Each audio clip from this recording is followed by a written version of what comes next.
Thanks everybody for coming. There may be a few stragglers coming in, but we're grateful for you coming out on a Thursday night. I think you're in for a treat tonight.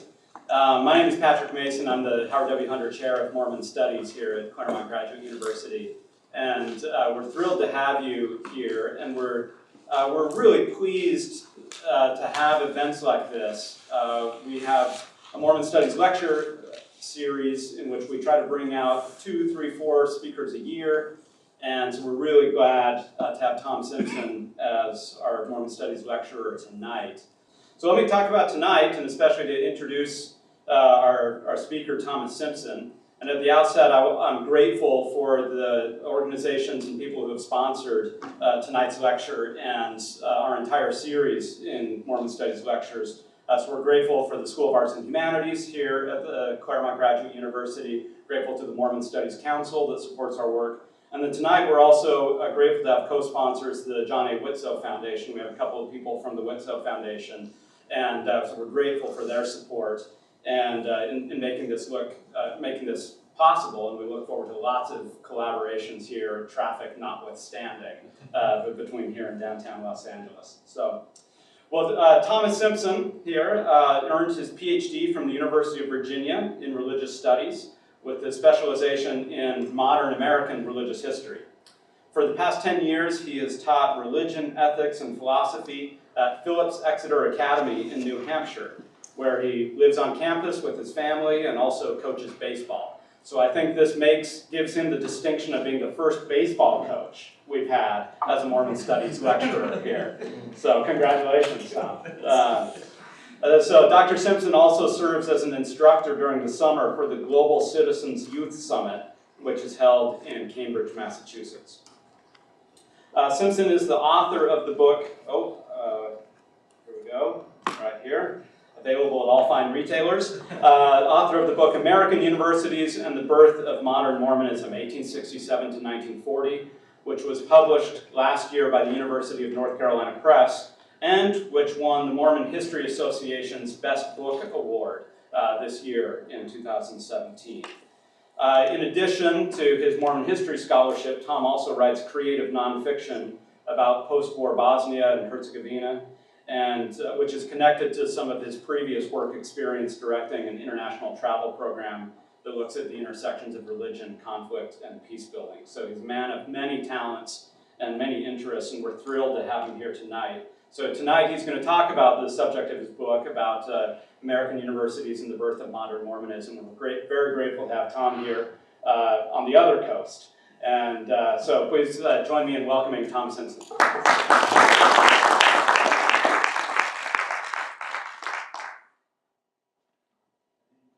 Thanks so much for coming out tonight.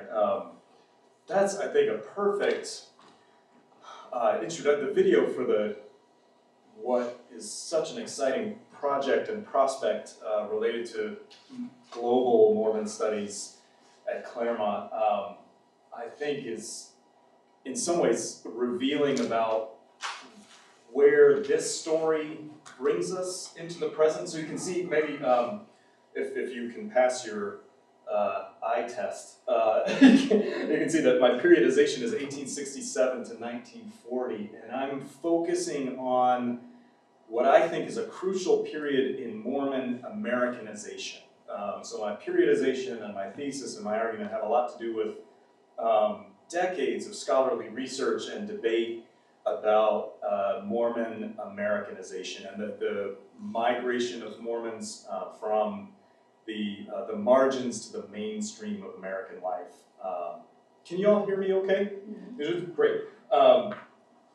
So this is in many ways about the journey of Latter-day Saints to respectability, the journey of Latter-day Saints toward being included in evolving conceptions of whiteness. You can see these are I love this portrait on the book. This is a portrait of students who were studying in Boston and Cambridge in 1893. So they were at Harvard, and they were at MIT, and they were at the Boston Conservatory. The youngest young man there in the bottom left was a young music student, who's really, really talented.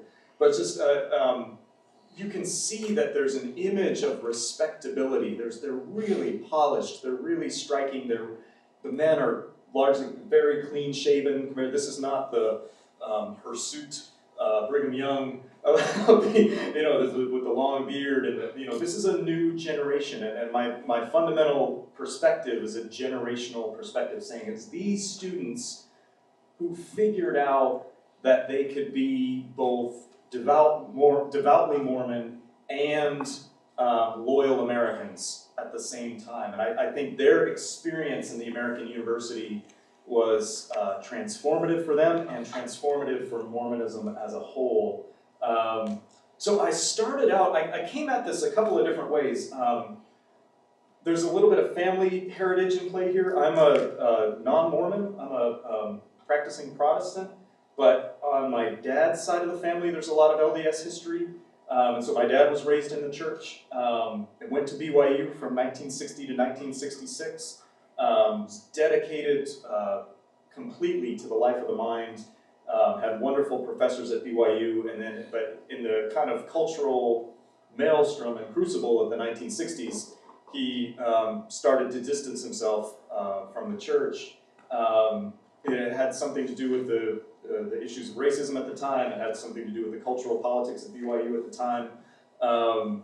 And he really struggled in many ways personally with whether his love of literature and his love of jazz music and his love, you know, and all sorts of things could be reconciled cleanly with his commitments to the church, and he eventually kind of became more and more, as I say, distanced from it. I use my language carefully because he never wanted to take himself off of the church's roles. He never wanted to join any other church. So he would go to the Presbyterian church services with me when I was a kid, but he never wanted to join. He felt so attached to his roots in that way. But he struggled to reconcile the life of the mind with his life of faith. And so that's something I grew up around and I took very, very seriously, even though we would cheer for BYU when they played football, and, you know, things like that. We were very excited when they won the national championship when I was a little kid. And we had these Mormon relatives who I felt very, very close to. So I grew up in the East. I grew up in upstate New York, where my dad had landed with a teaching position at a small Catholic university there. So I grew up in Western New York, and I had these Mormon cousins in Utah who were some of my favorite people in the world, and so I had a kind of family heritage and an intimacy with practicing Mormons that was really special and dear to me. And then all my higher education then was in the South. I went to the University of Virginia, I went to Emory, and then back to UVA. And so those were transformative experiences for me, so I had a kind of first-hand experience of how transformative university spaces can be in terms of personal reinvention and personal growth. That factors into my analysis here.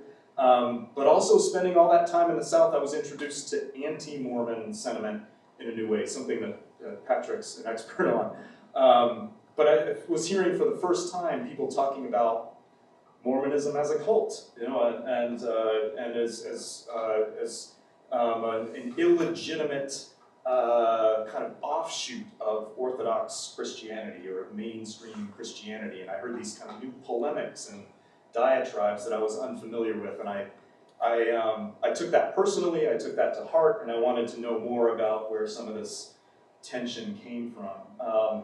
So long story short, I ended up specializing in U.S. religious history at the University of Virginia before they had a really strong interest in Mormon studies that they have now, which is beautiful with Kathleen Flake there. But there were some people specializing in religious history there who encouraged me to read some J.N. Ships, encouraged me to read some of the best scholarship that was coming out on Mormonism. And so as I prepared for doctoral exams in that field, in modern U.S. religious history, I knew I was going to have to face some tough questions about the evolution of Mormonism. The kind of word on the street among the graduate students was, you're going to get a question about Mormon history. You're going to get a question about the Americanization of Mormons. And so I really prepared conscientiously and earnestly for that kind of question, and there were some things that just weren't computing for me, some things that weren't falling into place. And as a perfectionist student, I was bothered by this, I was troubled, I was anxious. And so, because I wasn't sure I was going to be able to nail this kind of question if it came my way. And I think I did fine when the question came up.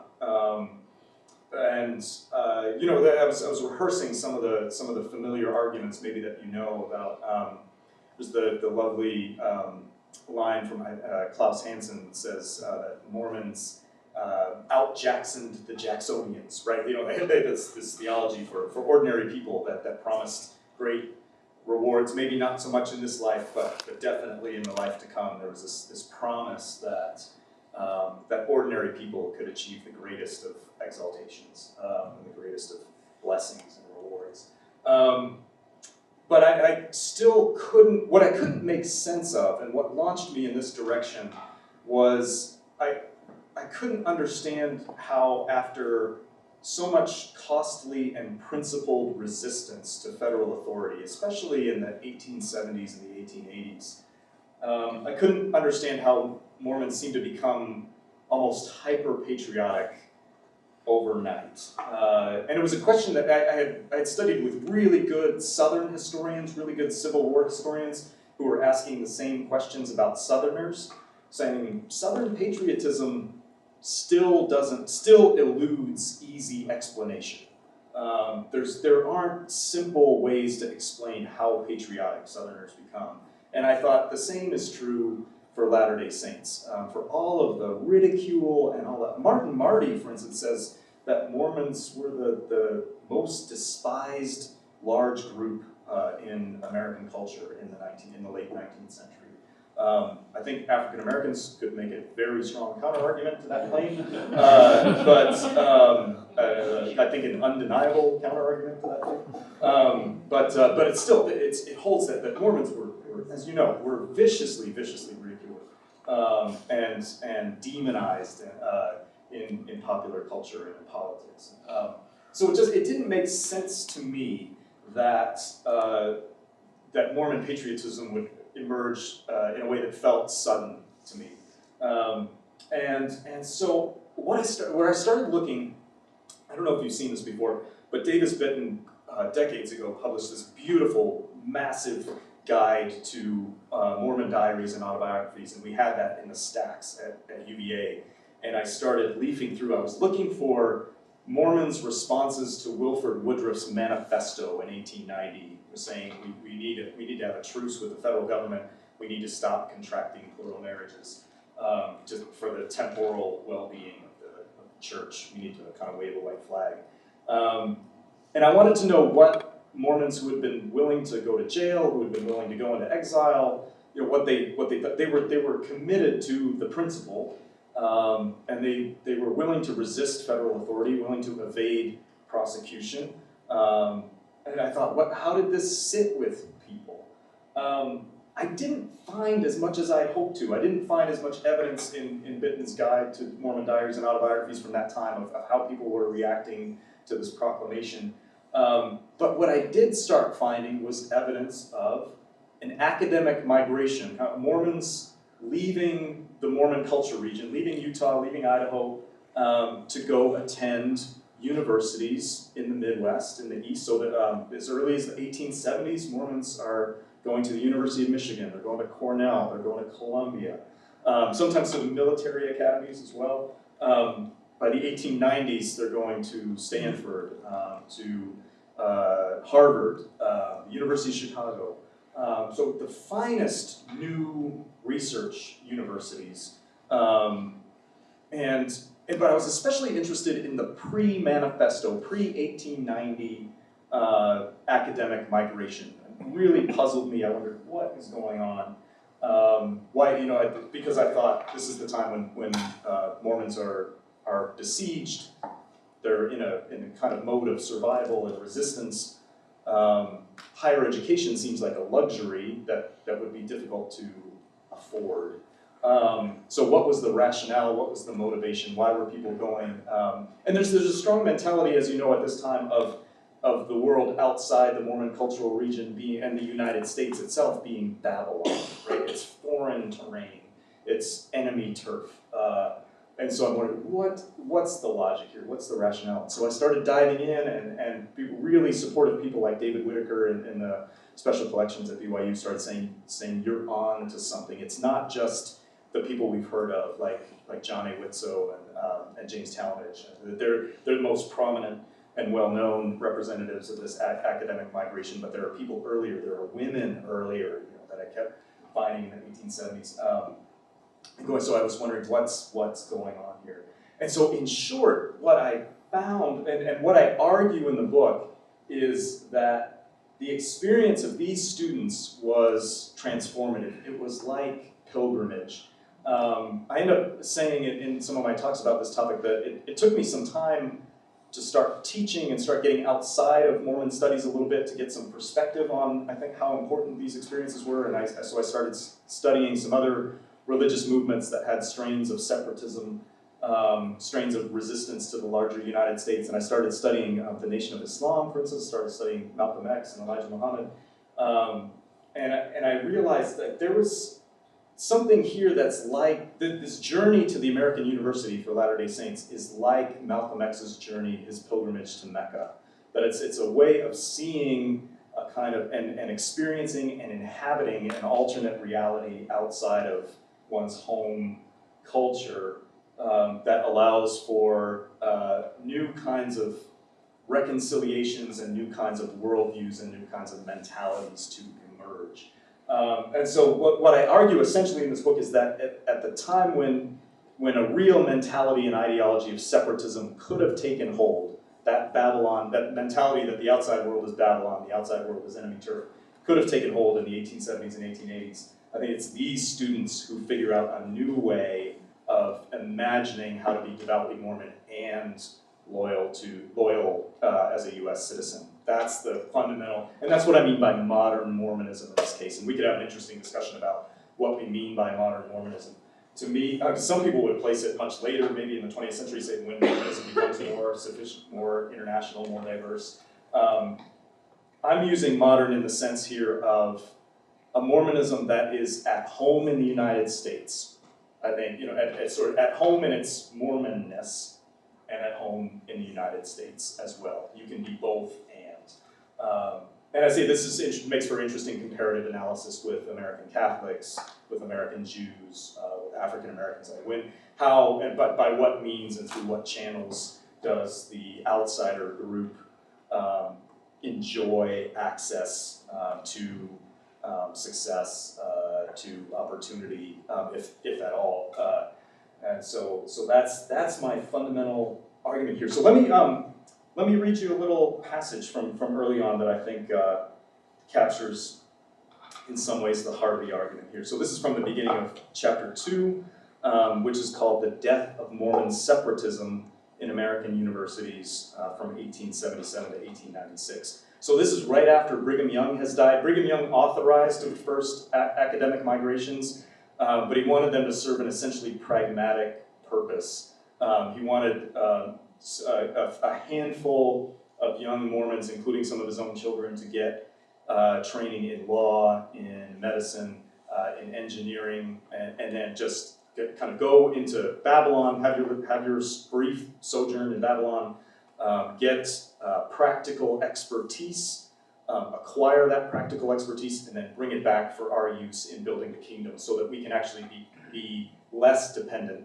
on the outside world. But the idea is not for you to be influenced by the outside culture and stay beyond, but we'll support you for a brief time to go out and get this practical expertise and then come back. And I say it's really after the death of Brigham Young that cultural attitudes of the students start to shift in significant ways, and you start to see a new openness to what the universities have to offer, setting in this crucial period. So the death of Brigham Young is 1877, and then the manifesto is 1890, and then Utah's statehood, of course, is 1896. So here we go. This is just the first page from chapter 2. By all accounts, the last quarter of the 19th century was critical for Mormonism's evolution and modernization. During that period, under immense external pressure, Mormons jettisoned their utopian separatism in favor of monogamy, market capitalism, public schools, national political parties, and military service. Nevertheless, the rapidity of the transformation leaves nagging questions. We know that regime change is rarely smooth. Brute force can bully an enemy into submission, but it cannot destroy an ideology of resistance or manufacture loyal subjects. Somehow, Mormons must have determined that a pact with America was not a deal with the devil. Otherwise, the fires of resistance would have continued to rage among far more than the handful of fundamentalist Mormons who clung to polygamy and spent the 20th century huddling in the darkest corners of America. In the late 19th century, however, prospects for Mormon-Gentile reconciliation remained bleak. Mutual hostilities raged in their primary realms of encounter: Salt Lake City, missionary fields, and the halls of Congress. Yet right when Mormon-Gentile animosity was at fever pitch in the 2 decades between the death of Brigham Young and Utah's admission into the Union as the 45th state, American universities offered a rising, influential generation of Mormons rare, revivifying freedom from Gentile aggression and ecclesiastical oversight. A realm of genuine hospitality, dignity, and freedom, the American university became a liminal, quasi-sacred space where 19th century Mormons could undergo a radical transformation of consciousness and identity. As a result, they developed an enduring devotion to non-Mormons' institutions, deference to non-Mormons' expertise, and respect for non-Mormons' wisdom. These extra ecclesial loyalties would dismantle the ideological framework of Mormon separatism and pave the way for Mormons' voluntary re-immersion in the mainstream of American life. So that's the argument beginning in chapter 2, and in many ways the heart of the argument. Something I say that's being navigated and negotiated here is that there's a strong strain and a strong emphasis and tradition in Latter-day Saint theology of what I call theological populism, not to be confused with political populism, that we're seeing kind of on the rise in Western societies today. But theological populism is the idea that ordinary people have all the access they need to, all the ability they need to access divine truth. So ordinary people aren't cut off by any lack of formal education to divine truth in all its fullness and all its redemptive power. So Mormonism, with such a strong emphasis on Joseph Smith as the kind of unlearned, untrained boy prophet, has a strong sense that God's truth is available to all people equally, regardless of educational status and background. What is shifting here in many ways, and what's compatible in many ways with Mormon theology, is an idea that there's a lot of truth and a lot of wisdom out there. So there's an idea that, okay, we have access to all of God's saving truth, but yet we also recognize that there's wisdom outside of our own culture. There's expertise outside of our own culture that is probably worth accessing. So there's some connection to the idea of the glory of God as intelligence, the idea that we should be seeking what's praiseworthy.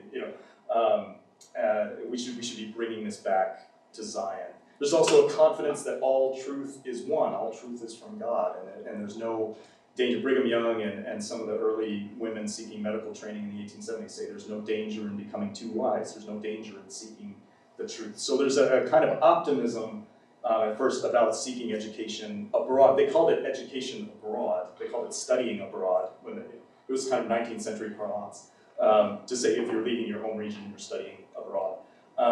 But it also reflects this mentality of kind of being outside of the mainstream of the United States. So you've got a strong populist tradition that's always going to be there in terms of questioning whether Latter-day Saints really need the expertise and the wisdom of outside authorities. And there's often skepticism of the ability of professors maybe to corrupt a faithful Latter-day Saint. And so there are always warnings to Latter-day Saints who are going outside the region to not be corrupted by their stay outside the region and by the cultural and intellectual influences outside the region. So I say something crucial that has to happen is that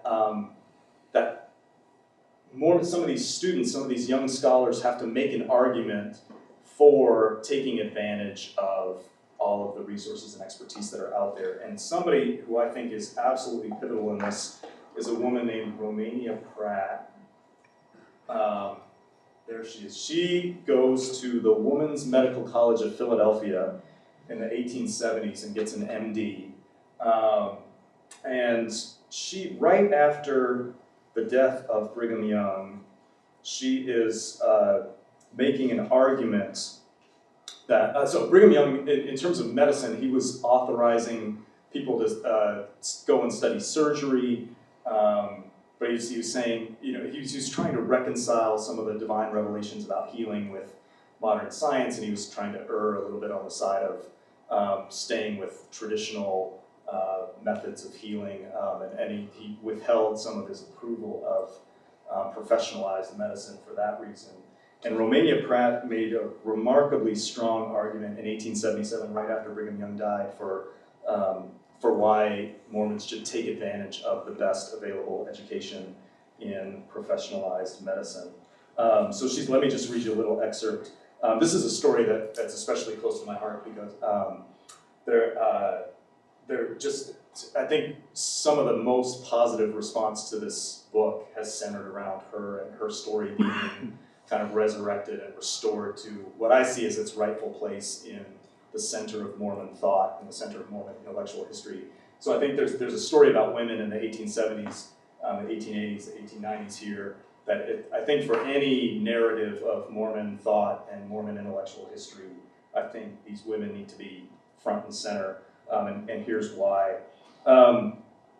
So I'm saying that even with all this encouragement for women to seek medical training and for people to take advantage of their expertise in Utah, I say in the minds of Mormon authorities, however, questions persisted about whether a doctor's scientific expertise could be reconciled with divine revelations.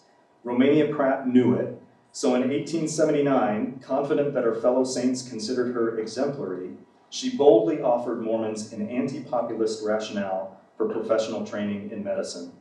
In the pages of the Woman's Exponent, the church's official magazine for women, Dr. Pratt argued that when it came to the health of the saints, the church's populism was naive, obsolete, and even dangerous. She pleaded with her sisters and brothers in the faith to make room for, quote, cultivated skill, reason, and progress. And here's an extended quotation from her writing in the Woman's Exponent. She says, "It's neither safe nor right for anyone with a smattering of knowledge picked up promiscuously to undertake the practice of medicine and go forth to hold the balance of life and death in their unskillful hands, too often unnecessarily resulting in the desolation of hearts and homes. Our reason, the greatest gift of God to man, was given us for cultivation, and our life here on earth presents a series of opportunities of transforming circumstances into eternal knowledge. Progress is the keystone of heavenly thought and plan, and true medical knowledge can never corrode the soul or unfit us for usefulness in any way.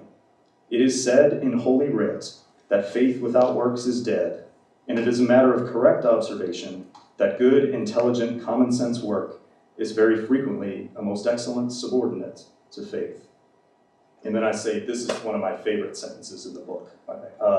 I say, like any effective proponent of reform, Pratt owned the tradition she dared to modify, right? So she's immersed in Latter-day Saint theology. She knows it cold, and she uses it to argue for a new attitude toward professional medicine. And I think this is a pivotal moment in Mormon history where she's saying we can't. This women are dying. Women, especially in childbirth, women and babies are dying because we are not sufficiently open to the best available medical knowledge and medical practice. And she's remarkably convincing. She's getting a pulpit here. These are the stories that I started to find early on. I would, my heart would leap when I would get to go into the church archives and see the text of the patriarchal blessing that's given to Romania Pratt before she goes and studies abroad. It's handwritten. And then all these collections in the BYU archives and in the Utah State Historical Society and Utah State University. Just massive, massive records, correspondence, diary entries from these students talking about their experiences in the universities and how transformative they were. Let me read you just a couple more stories. I don't want to talk a lot tonight. I want to make sure we have lots of time for questions, but I do want to give you some more of these kind of human interest stories that are just remarkable. So let me see, let me give you a couple from maybe from Harvard here. There are, again, what's at stake here is whether these young scholars are going to kind of have an essentially populist or separatist mentality, or whether they're going to develop a new way, they're going to chart a path for loyal U.S. citizenship while also being devoutly Mormon. So there's some controversy in the early 1890s about who's going to get to go to Harvard and what that's going to do to Mormon educational institutions. And so maybe you know about Carl Mazer, who was in charge of the Brigham Young Academy before it became BYU, the preeminent Mormon educator of the late 19th century. He had an impossible job. He was trying, the church kind of very ambitiously designated 3 institutions as colleges in the late 1800s, and Mazer was in charge of trying to make sure that there was a good scholar and a good teacher at the head of each of them. So he wanted to keep people, some of the young scholars like Benjamin Clough, who's here, Joseph Marion Tanner, James Talmage. He wanted to keep them around running these institutions because they were some of the best and brightest in the church. And a lot of these younger scholars studying abroad frustrate Mazer to no end because they're enjoying their time in universities a little too much. Benjamin Clough ends up saying remarkable things about higher education. He says something pretty radically anti-populist. He says, it's actually a sin for Mormons to miss the opportunities that higher education offers. That's about as far from populism as it gets. Right, so he's saying there's so much available. He was so enamored with the University of Michigan and all the social psychology you could do there.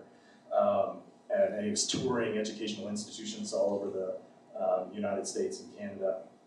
Got to talk with William James at Harvard. It's just, he was ebullient about the opportunities offered there. And then Joseph Marion Tanner openly defies Carl Mazer by going to Harvard in 1891. Mazer is telling him, you need to stay, you need to run the Brigham Young College in Logan. It's gonna die if you leave.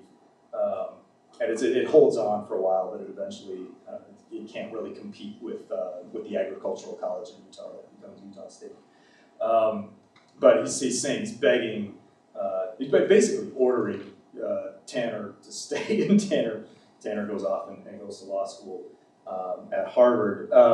And so it's a remarkable moment in Mormon history where, again, these younger scholars are exhibiting a high degree of independence, a high degree of ambition. One of the original titles for this book was Authority, Ambition, and the Mormon Mind, because I think these are centrally struggles about authority and the kind of authority that scholars develop that's like priesthood authority, but it's not exactly priesthood authority. And so sometimes there's tension that emerges between scholars and church authorities about who's really got authority on a particular topic. And these come to a head in the 1930s, and that's why I end at 1940. And a lot of these tensions and scars from these battles linger to the present day, as many of you know. But Clough is kind of charting his own path, but also he's very devout. He's asked by President Taylor and Carl Mazer to impose some order on this group of University of Michigan students who were Mormon. And he wants them to practice their faith regularly, have sacrament meetings, etc. And Clough is frustrated to no end because he can't corral. Some of them are skipping meetings, some of them are smoking, some of them are critical of church leaders. it's just, there's no kind of unity of Mormon students in service of the agenda of separatism, of the agenda of building up independent Mormon institutions. So in some ways, it's the project of Mormon independence is running aground on the diversity of these students and the independence and the individual ambitions of these students at Michigan. So that's a little bit about Clough. Joseph Marion Tanner he's a practicing polygamist at the time, and so needs to be careful about what kinds of appearances he has at Harvard. So he goes, and it's really, we talk a lot today in scholarship about passing, about people who can pass in the kind of mainstream culture and kind of suppress parts of their identity that are not immediately visible to outsiders. So Joseph Marion Tanner was passing as monogamist at Harvard and leaving a wife of his behind in upstate New York. And she was alone without him for 2 years. It was like he was on a mission. You know, she was alone without him, but she said, I know how important this is to him to go to Harvard and have his ambitions gratified. So I'm willing to, she says it's a beautiful letter to her brother who's studying, this is Jenny Tanner writing to her brother who's studying at the University of Michigan. She said, I hate to think of suffering another 2 years siege of widowhood, but I'm thrilled for Marion that he's gonna have his ambitions gratified, his dreams come true. So I wanted to read you a little bit of the language that students used about Harvard, especially for our John A. Whitsoe fans out in the crowd. All right, so let's see. Here we go. Let's see. All right, so after Jenny Tanner, I have a little section on Jenny Tanner writing to her brother. Then I say, in the eyes of Mormon students, Harvard lived up to its reputation. Reflecting years later on his arrival in Cambridge in 1891, John Whitsoe marveled, history, tradition, science, books, the dream had come true. My prayers had been heard. Who cared for the past in full view of a glorious future? Like the Mormons at Michigan, the Mormons at Harvard were no longer in the trenches of Mormon-Gentile conflict, virtually beyond ecclesiastical oversight and freed from Harvard from religious coercion of any sort. Mormons luxuriated in the company of Harvard's renowned student body and faculty. Whitsoe studied philosophy, psychology, and religion with university luminaries like William James and Josiah Royce, and in chemistry, his major field of study, he came under the profound influence of Josiah Cook, the head of the department. For years, Cook had wrestled to harmonize his scientific research with religious faith, and ultimately he affirmed that, quote, to him there was no conflict between science and religion. All of nature was but God's speech, unquote. With Professor Cook's aid, Whitsoe became a new breed of Mormon intellectual, at home in the modern university while retaining and even strengthening his faith. Harvard's president, Charles Eliot, had intentionally created this sort of environment for his students. He exalted the freedom of students by promoting unfettered inquiry, implementing an elective system that allowed students tremendous power to determine their courses of study, and making chapel attendance voluntary. Whitsoe and his companions revered him. Whitsoe enthused, quote, in my generation he was easily the foremost citizen of America. Such men as he have the power to shape the world, and always for good. Eliot's influence on George Thomas was even more direct.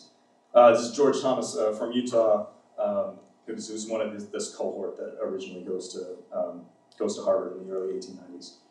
During George Thomas's sophomore year, desperate financial trouble threatened to cut his time at Harvard short. Thomas felt he had no choice but to drop out and go home. Utterly dejected, he came across his advisor, the eminent geographer and geologist William M. Davis. Professor Davis was deeply moved and arranged for Thomas to see President Eliot, who asked Thomas to hand over his bills for the rest of the year. With Thomas looking on, Eliot wrote on each one, paid in full, Charles William Eliot. The intervention allowed Thomas to finish the year. It felt redemptive. Thomas eventually graduated with high honors and went on to serve as president of the University of Utah for some 20 years. So these are some of the personal stories of transformation that I think make, this contributes to my argument that universities were unique institutional cultural spaces in the late 19th century, where Mormons could experience this kind of dignity, this kind of hospitality, this kind of freedom, this kind of growth, which felt spiritual, right? And so the heart of my argument, I would say, is that, that again, external pressure alone doesn't explain the loyalty that Latter-day Saints feel toward the American project, the American state, the American nation-building enterprise. I said there had to be some institutional and cultural space where Mormons felt respected, where Mormons felt a sense of fairness, an experience of something like meritocracy. There's stories over and over and over again of Mormons being anxious about whether they'll be seen as being able to make the cut and being able to do the work. And there's just incredible joy and effusive pride that comes out of being able to succeed at Harvard. And I'd say people back home who supported them feel it too. I say there's a really interesting, again, pivotal moment here in Mormon history where I think there's a lot of rhetoric condemning, quote unquote, the world, right? There's this sense of, and again, Babylon. But there's also, I said one line I have early in the text is Mormons condemned the world but craved its praise, right? There's a deep desire to know that our best and brightest can go toe-to-toe with the brightest kids at Harvard, the brightest kids at Michigan, the brightest kids at Cornell. Tremendous pride that supporters of these students take in that. So that's how I think a mentality of, that we can withstand the ridicule, we can see that America is not uniformly hostile to us and our interests and our dignity, and that's, I think, where some of this loyalty starts to breed. Then, just to kind of fast forward a little bit, once statehood is achieved, and once this generation of Mormons has made the argument that we can be devoutly Mormon and we can be loyal American citizens, then I see a real shift by 1896, by 1900, toward more internal disputes characterizing Mormon intellectual life, and is essentially a struggle for the soul of modern Mormon identity. And I think these are some of the crucial battles to define Mormon identity in the 20th century, and again, some still linger today very much. But battles over scientific evolution, over biblical criticism, over academic freedom, right? And this, again, stays with us to the present day. So there are some major disputes at Brigham Young University about academic freedom and about the effect that these ideas are going to have on Mormon youth. Are these ideas going to be faith-promoting? So if you study the Bible with the tools of modern biblical scholarship, is that going to be faith-destroying, or is that going to be faith-promoting? Real debates about what youth can handle in terms of complexity about religious ideas, complexity about the historicity of sources. And of course, as you well know, right, Mormonism is going through these debates at a very young institutional age. So that all of the debates that are engulfing Protestantism with heresy trials, and these are real storms in American Protestantism, real storms in American Catholicism, right? There's a papal condemnation of modernism, quote unquote, in 1907, saying we can't, we're not embracing these modern tools of biblical scholarship. We're not embracing this idea that religious ideas need progressive adjustment.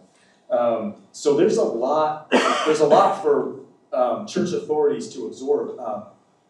So President Smith at the time, President Joseph F. Smith, is getting especially worried by 1907 that what he calls a theological scholastic aristocracy is going to form within Mormonism. He said, we have a culture of lay brotherhood and sisterhood that is one of our real treasures, right? We don't make a lot of class distinctions in our community. And we want to try to keep this communitarian spirit of brotherhood alive. And he's expressing a real fear by 1907 that if you have a rising class of intellectual elites in the church, there's going to be fragmentation and division. And some of the suspicion, as you know, comes from the Book of Mormon. There's a lot of condemnation in there about learned elites who are going to take advantage of ordinary people, who are going to exploit ordinary people. And again, a kind of an understandable concern on Joseph F. Smith's part that there might be some maybe some condescension on the part of returning scholars toward people who don't have the advantage of that formal education. Maybe some skepticism directed toward church authorities based on the expertise that the scholars have acquired. So there's a real ambivalence still creeping in terms of like how valuable is outside education. And at the same time, the church is still aggressively pursuing respectability, right? The church wants to be seen as having intellectuals who are of the highest caliber. But at the same time, there's fear about what kind of effect this might have on Mormon youth and what effect this might have on Mormon society. So this statement by Joseph F. Smith in 1907 is the precursor for some controversies at BYU in 1911 that involved some resignations and some firing of key professors who have been educated outside the region. And so there's a period really from 1908, 1909 to about 1920 that involves a lot of retrenchment when it comes to the encouragement of study outside the region. That pivots and flips again when you have some new leadership in the church and some new leadership at BYU. Franklin Harris starts a new presidency after George Brimhall, who had been much tougher on scholars. Franklin Harris says he wants to recruit as many PhDs as possible, and he wants to pursue accreditation for BYU. And some remarkable things start to happen. Vasco Tanner, who's trained in biology and zoology at Stanford, comes back to BYU and is teaching students about evolution in the 1920s, the same year as the Stokes monkey trial, which puts evolution on national display and on national trial. At BYU, there's a real comfort with scientific evolution. There's kind of a recognition that Mormon students aren't going to be able to get into medical schools if they haven't studied scientific evolution, and it's too, for a lot of leaders at the time, it's too steep of a price to pay to try to say that scientific evolution is somehow incompatible with the faith. And then, of course, scholars are making some really interesting arguments about how scientific evolution can be absolutely compatible with other Mormon ideas about spiritual evolution and progression. So there's a comfort in Mormon theology with ideas of eternal progression. I'm thinking about being at Claremont here too as kind of the home of process theology, right? You know, there's kind of people are playing with these ideas and recognizing through the social sciences and recognizing through the biological sciences, the natural sciences, that evolution is inherent in the natural world, inherent in social communities. So there's some really interesting arguments being made, some really interesting scholarship being done in the realms of Mormon history, in the realms of the history of the church, the history of these texts. So there's a new openness, a new in the 1920s, a new desire to pursue respectability. So BYU achieves its accreditation, and then what's really fascinating for me as somebody who studies or is involved in the academic study of religion, and maybe some of you know this already, but there's a movement in the 1920s. Mormon students start going to the University of Chicago's Divinity School to study church history, to study the history of Christianity, to study the Bible, to study with some of the best professors in what is, at the time, a bastion of liberal Protestant theology. So I see this as a remarkable shift away from the traditional populism that says we know everything we need to know about religious truth. But for church authorities and educational authorities to encourage young Mormons to go to the University of Chicago's Divinity School because there's a recognition that we don't have the tools that we need to teach the Bible as well as we can. We don't have the tools that we need to teach the history of Christianity the best that we can. We need, we would benefit from, not we need, but we would benefit from hanging around some of these top Protestant scholars and theologians. So there's really a kind of remarkable humility, I would say, about the wisdom that lies beyond the church. And again, it's not just in the fields of law or medicine or engineering or education, which were the traditional fields, maybe domestic science. But this is in the academic study of religion, saying we don't have the necessary expertise to teach our own faith as well as we would like to our young people. It's a remarkable moment. And it's not going to be uncontested. Let's see. So let me see if I can find a little passage here about this migration to the University of Chicago in the 1920s and 1930s, which I think is so fascinating. And then we can wrap up and open it to questions. So here we go. The University of Chicago's Divinity School was the most common, albeit unlikely, destination for Mormons in religious studies. Now that's a little bit of an anachronistic term here. It was a divinity school, it was a theology school, and religious studies as we know it didn't really exist yet. But this is what I mean is they're engaging in the academic study of religion. A bastion of liberal Protestantism, the Divinity School boasted an all-star cast of faculty in biblical studies and the history of Christianity, including the school's dean, Shaler Matthews, a staunch proponent of theological modernism and the social gospel. Edgar Goodspeed, a renowned New Testament scholar, Shirley Jackson Case, a specialist in the early history of Christianity, and William Warren Sweet, a towering figure in American religious history. It was nothing new for Mormons to study with some of the most prominent faculty in a particular field. What was surprising about this migration to Chicago, however, was that a cadre of Mormon educational administrators, teachers, and emerging scholars began to acknowledge that expertise, not simply in medicine, law, engineering, or the natural and social sciences, but in religion, lay outside their own community. The migration to Chicago thus represented a thorough rejection of the church's traditional theological insularity and populism, an unprecedented display of deference to outside authorities on questions of religious significance. Likewise, the Divinity School professors had little reason to expect an influx of Mormon students. The biblical scholars would have lent no credence to the Book of Mormon as, quote, another testament of Jesus Christ. The church historians would have rejected Mormon conceptions of a great apostasy, after which the gospel, the true church, and priesthood authority finally enjoyed their restoration through the prophetic work of Joseph Smith. A cordial exchange of ideas between the professors and their Mormon students was thus improbable. Yet there were fertile similarities between Mormon theology and the modernist theology espoused by many of the Chicago professors. Both theologies evaded traditional conceptions of original sin, embraced optimistic conceptions of human nature and destiny, and urged followers of Christ to hasten the advent of a just social and economic order, a clear sign of the coming kingdom of God. An exchange between the Mormons and the Divinity School professors, moreover, became possible in the 1920s and 1930s because neither the Mormon students at Chicago nor their Divinity School professors were terribly interested in perpetuating traditional theological polemics. The students wanted to help the LDS Church increase its respectability among learned non-Mormons, and they were genuinely interested in deepening their understanding of the scriptures and the history of Christianity. The Chicago professors, for their part, had adopted a professional, quote-unquote, scientific ideal in their analysis of religion, which subordinated apologetics to disinterested inquiry.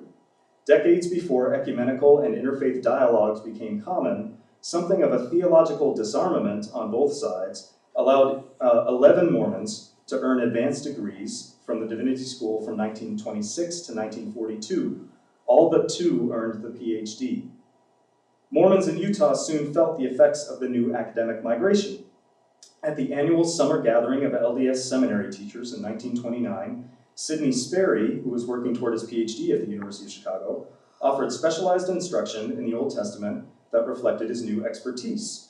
Let's see. Enthusiastic responses to Sperry's teaching prompted Commissioner Joseph F. Merrill, Church Education Commissioner, to help send 3 more seminary teachers, Russell Swenson, Darrell Chase, and George Tanner, to the University of Chicago, offering them half pay for the year 1930 to 1931.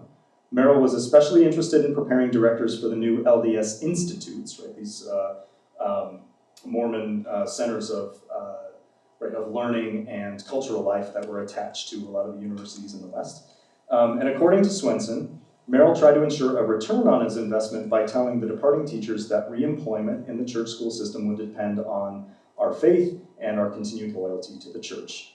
The deal Merrill struck with Swenson, Chase, and Tanner indicated his concern about the effect of the Divinity School, the effect that the Divinity School might have upon their commitment to the church, but optimism trumped his fear. The migration went both ways. Because of the strong connections that Mormons made with the Divinity School professors at the University of Chicago, it became customary in the early 1930s for one of the professors to offer summer instruction to the LDS seminary teachers in Utah. From 1930 to 1933, visiting University of Chicago professors included Edgar J. Goodspeed in New Testament, William C. Graham in Old Testament, John T. McNeil in church history, and William C. Bauer in religious education. The lectures won the admiration of Commissioner Merrill. In 1930, he wrote that, quote, Dr. Goodspeed is highly praised by our men at BYU and the seminaries for the work he's doing in Provo. They're greatly pleased with what he's giving them. Their learning the Bible furnishes a subject for the ripest scholarship and for the most interesting lectures, unquote. The following year, Merrill reported that, quote, Dr. Graham has measured up most satisfactorily to the standards set by Dr. Goodspeed and has established himself firmly in the hearts of his students. So these were heady times in a lot of ways for, again, optimism about the benefits that the academic study of religion could afford to Mormons back home and to young people and to people in the seminary program and the institute program at BYU. And so this was a remarkably optimistic moment. And let me just give you a sense of some of the backlash that was to come in the 1930s. It's largely at the same time that there's this optimism, I would say, in the late 1920s and 1930s, there's some, maybe times of economic desperation have something to do with it, but there's more of a mentality of retrenchment keeping in, a mentality of fear about the influences that might come into the community as a result of these sojourns at the University of Chicago. And so some fierce critics start to emerge. Most notably, President Grant himself, Heber J. Grant, and J. Reuben Clark Jr., who himself was trained in law at Columbia. But there's some fear that this is going to be damaging, that some of this modern biblical scholarship, religious scholarship, is going to be damaging to Mormon youth. So let me see if I can find, so this is the first sort of ominous sign, and one of the things this is building toward is a famous speech that you might know of, given by J. Reuben Clark Jr. in 1938 called The Charted Course of the Church in Education. It's warning against the destructive influences that scholars might have on young people in the church in terms of damaging their faith. This is in 1933. I think this is the last passage I'll read to you tonight.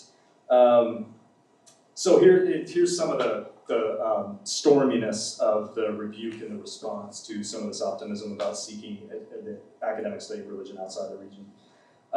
So in 1933, J. Reuben Clark Jr. delivered a forbidding rebuke to an audience of church school teachers who had just been treated to their 4th consecutive summer school with a University of Chicago Divinity School professor. Clark had seen enough. And as the first counselor to Heber J. Grant in the first presidency, a Columbia Law School graduate, and a former U.S. ambassador to Mexico, he carried a commanding authority. Clark's words were not as easy to dismiss as the anti-intellectual harangues of a George Brimhall back around 1915, 1911, or a Horace Hall Cummings, who was the educational commissioner at that time, both of whom lacked the ecclesiastical authority, the academic credentials, and the rhetorical dexterity of J. Reuben Clark. In his remarks to the church school teachers, Clark blasted teachers who employed the theories and methods of secular disciplines. Like President Joseph F. Smith in his response to BYU professors in 1911, Clark denounced, quote, wild theories, pedagogical, metaphysical, or economic, that threatened to corrupt the simplicity of the gospel and the faith of the young. Clark told the gathered teachers, and here's an extended quotation, I should like to suggest that to the seminary teachers that their primary function is to build spirituality, and that the primary qualification for the duties imposed upon them is the same spirituality. I should like to suggest to them that they do not need to use fine-spun theories of theoretical pedagogy. They are not supposed to give learned lectures, to indulge in learned psychoanalysis, etc. As I understand it, they are to teach the simple principles of the gospel. I see no place in the seminary for a discussion of metaphysics. I see no place in the seminary for instruction upon things which are purely sociological and economic. I admit that those problems face us, but they're so vast that personally I have not yet met the man who has the solution. And I seriously object, as a parent and grandparent, to people who do not themselves understand those things, trying to instruct my children and grandchildren on those matters, end quote. Clarke's threats bore ultimate eschatological weight. Excessively theoretical or insufficiently spiritual teaching, Clarke warned, warranted not only dismissal from the church school system, but also condemnation in the afterlife for leading a young soul astray. A year later, the prophet himself, Heber J. Grant, denounced secular learning at the same summer gathering of church school teachers, abandoning the deference to scholars that he had displayed back in 1921. He had said in 1921, Heber J. Grant had said, I hate to think that my beloved BYU needs any sort of improvement, but I'll defer to President Harris, the president of BYU, when he says that we need more highly trained professors. So Heber Grant in 1921 had been deferential to academic expertise and said, Franklin Harris, you've got control of BYU, do what you need to do. By 1934, he sounds very different. So abandoning the deference to scholars that he had displayed back in 1921, Grant now staked out an ultra-populist position, a radical denial of the existence of truth beyond the borders of the LDS Church. He said, quote, I want you all to understand that you are teachers and that you are in exactly the same position as missionaries who go out into the world to preach the gospel. They go out to teach and preach and not to learn of the ideas and views of other people. If we have the truth, and everyone in this body ought to have a testimony that we do have the truth, we do not care what other people believe or what their teachings are. The main thing that counts with the Latter-day Saint teacher is an individual testimony and knowledge of the divinity of the work in which you and I are engaged, unquote. Grant's neo-populism went beyond even the populism of Joseph Smith and Brigham Young, who had instructed the faithful to be wide-ranging in their pursuit of truth. During the 1930s, however, an increasingly contentious theological and political climate, both in the church and in the nation as a whole, made key church leaders desperate to circle the wagons.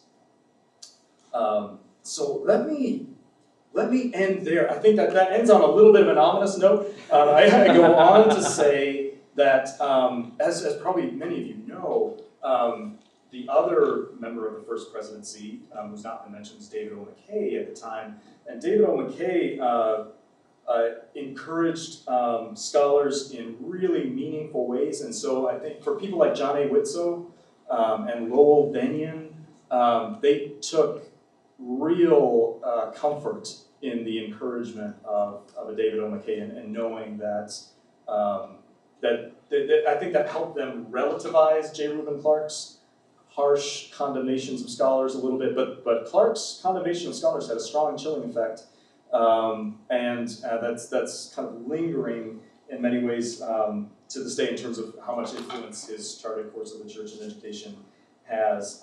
Let me see if I can find the evidence of what basically, I don't have the page right here, but basically what David O. McKay tells Lowell Bennion as Lowell Bennion gets ready to teach in the institutes is, he said, what you teach isn't really of my concern as long as you do right by the students and as long as you're loyal to the cause. And he leaves that open to Bennion's interpretation, right? He doesn't specify what being loyal to the cause means. And so I think that left room that Lowell Bennion savored for the rest of his life. It's decades of teaching, it's decades of humanitarian work.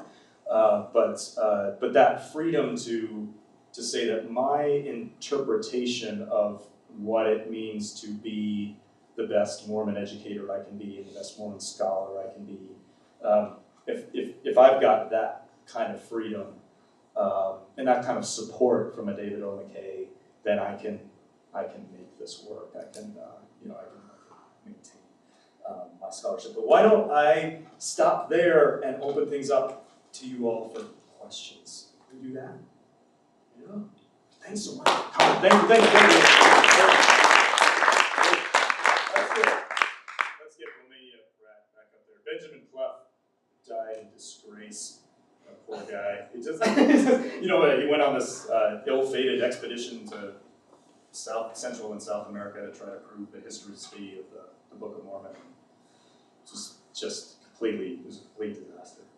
But he was, I think he was one of the most important people in making these arguments for taking advantage of higher education. And so I think it's unfortunate because he was personally so difficult and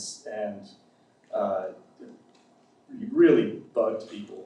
And he's he's a practicing polygamist. He's an unrepentant polygamist, and so it's not somebody whose portrait you want to put up in the halls of BYU, or somebody you want a statue of, or somebody you want to name a building after. But he's crucial in paving the way for. He's constantly corresponding with students. His letters to students who are studying outside the region are amazing. They're so rich. It's an incredible source of material for this book. So he's in an odd way kind of a hero of this story, but as I say, it's very difficult to enshrine. So we'll put Romania Pratt up there. And I've been told by some colleagues that there's some interest in maybe getting a scholarship at BYU started and named after Romania Pratt for Women in Science, which makes me so happy. But just about her legacy being reclaimed and recovered. Yeah. So when did BYU start to get reciprocal respect from the world? At what point? Good question. That's such a good question. I might be interested in throwing that out to the audience. I mean, that's my mind is, the gears are shifting already in terms of how we would measure that. And how I think what evidence we do have is that there are these really interesting mutual relationships that start to develop. So part of this story involves the soul-stirring respect that Mormon students feel when they hear from their favorite professors, "You're as good as any student I've ever had." So I think and then Charles Eliot. There's a moment in the book that I talk about where Charles Eliot, the president of Harvard, comes to Salt Lake City in 1892 and gives a talk to 7,000 people in the Mormon Tabernacle and talks about how impressive his Mormon students at Harvard are. And it's so there's a little bit of a national hubbub about this. People are saying, wait, there are Mormons at Harvard, and Charles Eliot starts saying things like, I think the Mormons are like the Puritans in the way that they fiercely, sought religious liberty and built community. People can't believe, but this is an amazing moment for Mormons to say, well, the president of Harvard just said our students are as good as any students. But I can also think of moments today where I'm in some pretty elite academic circles right now where BYU still struggles for respect. I think people who are trained at BYU struggle with wondering how their resume is going to be perceived, in an academic world like mine. Like, is that going to be held against me if my undergraduate or graduate degree is from Brigham Young University? Am I going to be seen as an intellectual lightweight, or somebody who has a blind faith in God and doesn't think critically? And that's a shame. And so I think in some ways the struggle continues for that kind of respectability. But but I don't know, maybe you know better than I sort of regionally how that's playing out. But I think in my elite New England circles, I think there's still, so I'll just give you an analogy. I remember hearing some colleagues say, not about BYU, but about Wheaton, which is one of the evangelical Protestant institutions. But I heard a colleague once say, would we consider a candidate whose undergraduate degree was from Wheaton? And I just said, wait, what? Wait, what? No, but that's probably illegal, what you just said. That's probably, I'm pretty sure, I'm not an expert. but there is a kind of, prejudice, I think, in some circles against really strongly religiously identified. I don't know, correct me if I'm way off base here, Patrick. But yeah, I think, and I've heard that from colleagues I love, that there's this fear of just like, am I going to be slighted, or am I going to be looked down upon because I have BYU on my resume instead of a more elite. So I think in some ways that quest for respectability continues, if that's fair to say. But I think it's amazing that in 1892 Charles Eliot was in, you know, so that felt like that's the respect we've been striving for and craving all this time. So there's early evidence of it, and there's an ongoing struggle. You kind of touched on my question with your Charles Elliott comment. Okay. I wonder, you started with the story of two antagonistic groups, Mormons in America, Yes. and then this first generation of students going out and having a transformative experience and coming Yes. back. Yeah. I wonder if you found or saw any evidence of so much of that being some serendipitous timing for this first generation, where American colleges, this was the first generation of them kind of breaking down. It's the Moral Land Act. It just happened in the 60s, Yep. where education was for other people. Yep. Where like 1890 is the same year Du Bois was at Harvard. Yeah. Right, Exactly. so there's this Yep. new access. Yep. So I wonder if you found any other evidence from the institutions themselves Yes. talking about how they viewed and received these Mormons. And also I wonder how much that has to do with white Americans' propensity to accept individuals Yes. from despised groups as opposed to groups. Yes. Right, so we'll take 3 Mormons, they're great, because it's not Yeah. all of them. Exactly. And now we're taking ones and twosies of everybody. Exactly. So there's no, Mormons never pose the kind of,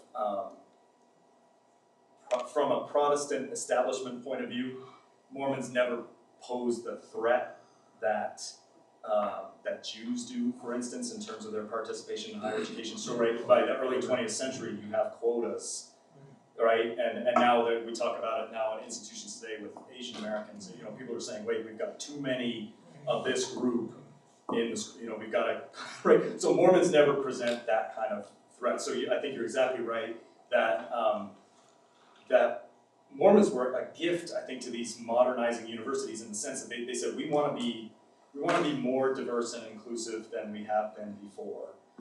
We want to be seen as institutions of meritocracy.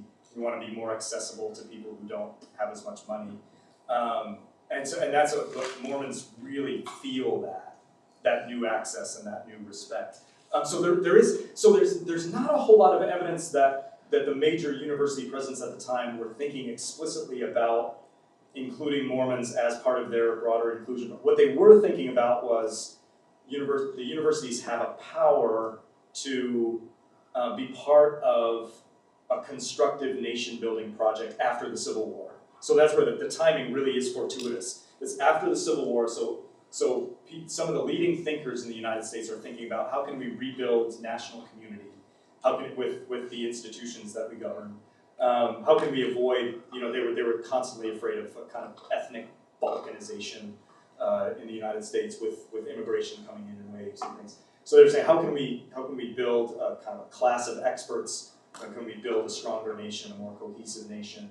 And Mormons could contribute to that project. But yeah, the timing is wonderful for this. The University of Michigan is opening its doors to women in the early 1870s. The second issue of the Woman's Exponent says, University of Michigan's open to women. Go, right? You know, some of us should go. It's great. And then Johns Hopkins is getting off the ground at this time. You know, University of Chicago in the 1890s, Stanford in the 1890s, and so you've got all these. You've got a wealth of new opportunities right at this time that matches the aspirations. It happens to coincide with the federal raid on Mormon. And so there's a lot of things had to come together for this generation to make the cultural shift that it made. So yeah, I think there was something really special about the time. Yeah. Any of these students made it over to Europe? Yes, some did go to Europe. That was probably the major educational trend at the time. There's a great old classic book in U.S. history and historiography by Daniel Rogers called Atlantic Crossings, about this period of American students going abroad to Europe to study and the influences that they brought back. It was far more common for Mormons to stay within the United States.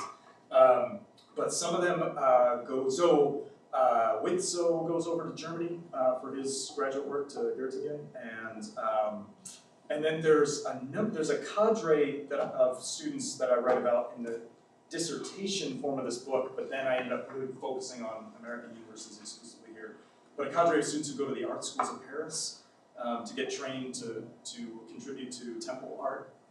They have amazing letters in correspondence. Such a rich source for this material was the correspondence of students that was published in church magazines. So these students who were in the art school in Paris, I think, were writing back to the juvenile instructor at the time and describing their experiences, their training in art. So mainly, the main cohort of students in this period who go overseas are going for art training in Europe. So a handful of students, John Hafen is one, and some people associated with the Springville art scene in Utah. So yeah, there's some people getting some good training, but it's far more common for them. The University of Michigan is a godsend. I mean, I think it's not an exaggeration to call it that. People just thought that the fact that it was so much closer than many of the other universities at the time, but they were willing to go to Cambridge, they were willing to go to Cornell, but the University of Michigan, and then when Stanford and Berkeley get going by the 1890s, then it's just off to the races. It's wonderful. So those are the main geographical traits. So Europe doesn't draw as many students. I think it's interesting to wonder why. I mean, I think people were focused on affordability and focused on proximity primarily, and maybe the church was exclusively thinking about sending people to Europe in terms of religious missionary work and proselytizing work. But I haven't seen any evidence of a rationale for not sending people. But it seemed like what was so attractive about Stanford, Berkeley, University of Michigan was that they were relatively close and relatively affordable. Yeah. Great. I saw one back here, and then we'll come over here. Yeah, okay. Thanks again for the presentation. Thank you. It was very fascinating. So I'm just thinking about the time period, and Yeah. you delineated by other educated thinkers, say like Henry David Thoreau, 1845, and then B.S. Skinner, for example, 1945, and like the connection enrollment too. Yeah. It seems like education sort of has the reverse effect. It makes them very critical of what we might call the popular culture. So I was wondering, what about education led to, and I'm not even exactly sure how to put this, Yeah. modernizing aspect of it. Yeah. It seems like it could have gone the other way, more separatist. Yes. The education Yeah. leading to more separatist as opposed to more cooperation. What Yeah. about the education Yes. and Mormonism led to that? That's really that's a great question. So maybe education leading to more integration as opposed to more critical distance from it, right? Which you see. There's an amazing passage early in the book that's some thoughts about. So Brigham Young himself was worried in the 1870s that students would be corrupted by. I'm trying to think. There are a few main fears that he has about the ideas. He's worried about scientific evolution. He's worried that students are going to be influenced by the ideas of Darwin, and he's worried that. I'm trying to think. There were three. I'm having a Rick Perry moment where like I have three things I need to remember, and I'm forgetting the second one. Sorry,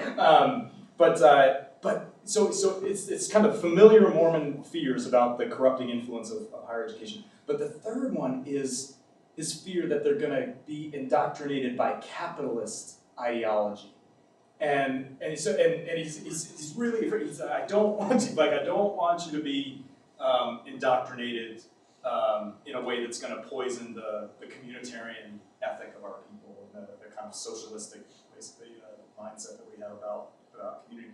So as you know, of course, the Mormon embrace of capitalistic ethics and practices it becomes almost wholesale, and so it's really fascinating. There is kind of a critique early on of make sure you don't get too integrated into the surrounding culture, and so there are some downsides and some dark sides, I would say, to the integration. One is, I think Mormon intellectual culture becomes more patriarchal, reflecting the broader culture.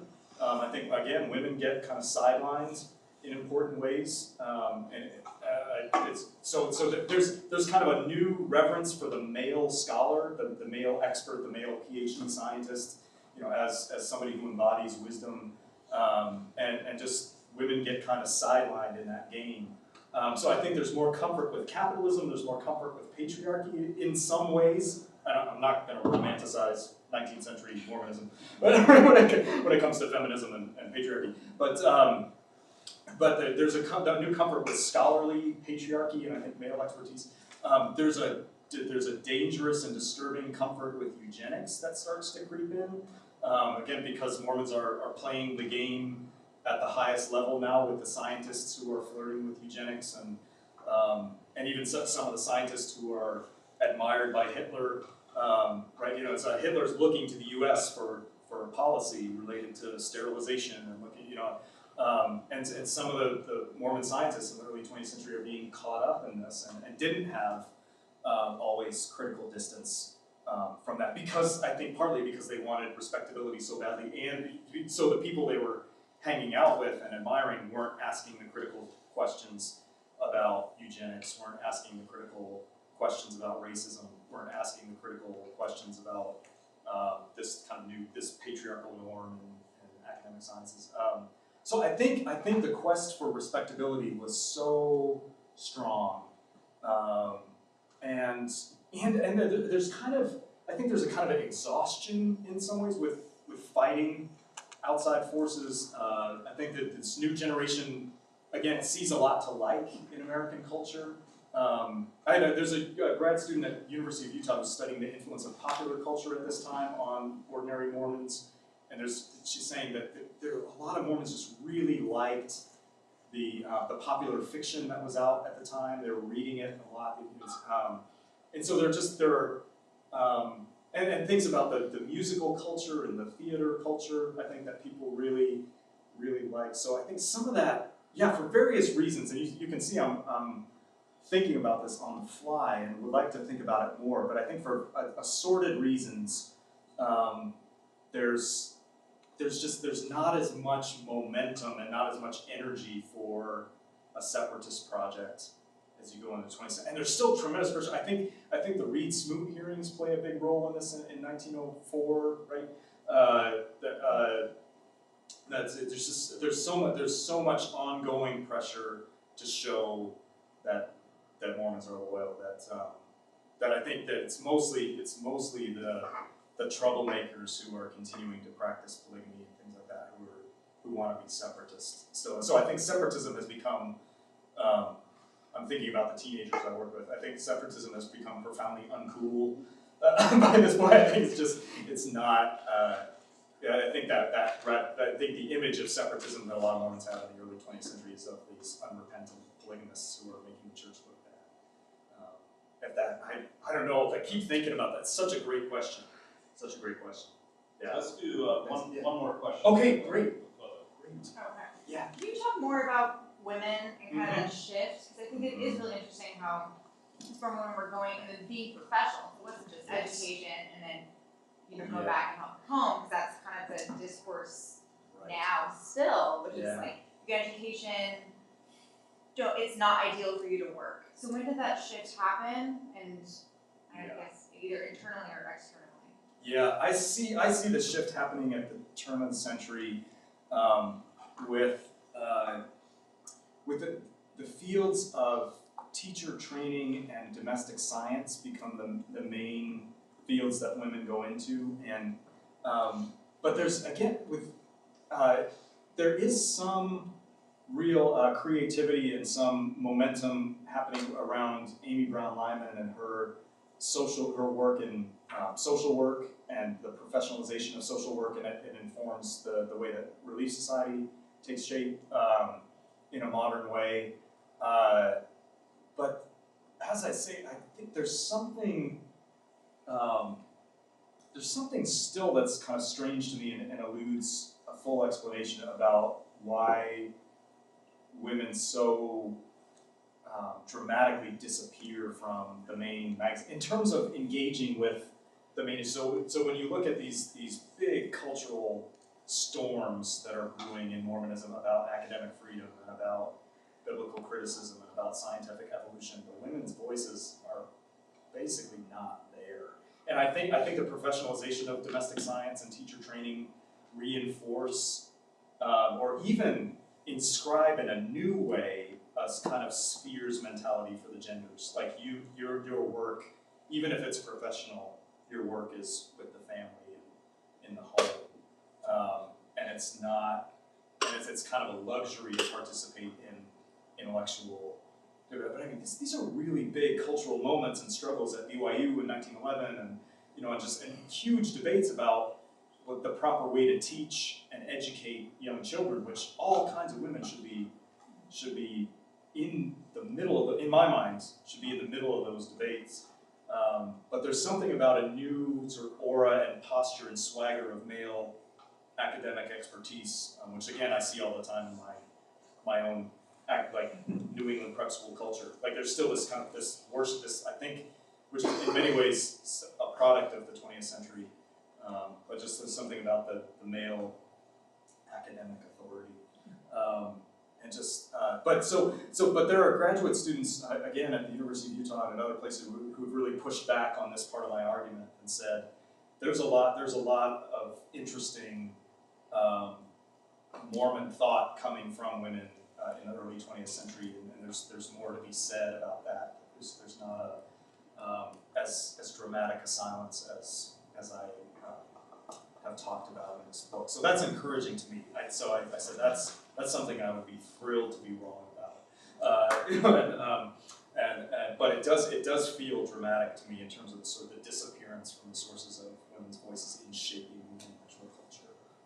Were the women who went to the East, were any of them in monogamous marriages, or were they all either single or polygamous wives who had already raised children? I'm trying to think of the example of monogamous. Because both of those cases allow for women's freedom. Exactly. Right? And Exactly. even requires women's economic freedom. Whereas in a monogamous marriage in Mormonism isn't that much different than a Victorian monogamous marriage. I think, I'm trying to think when Leah and, do any of our Witso people know when Leah and John, Leah went to study at the Pratt Institute, I think in the 1890s, and that's, I think John was maybe overseas at that time, maybe they weren't married yet. I'm having trouble thinking of a woman in a monogamous relationship who, I may not have all the information I need, but yeah, the patterns I can call to mind are of single women and women in polygamous relationship, and maybe soon to be divorced, women who got fed up with their husbands. That's another result of education in some cases, is saying I'm not putting up with this anymore. But so that's a really interesting pattern that I haven't thought about. Well, good. Well, join me in thanking Tom for a great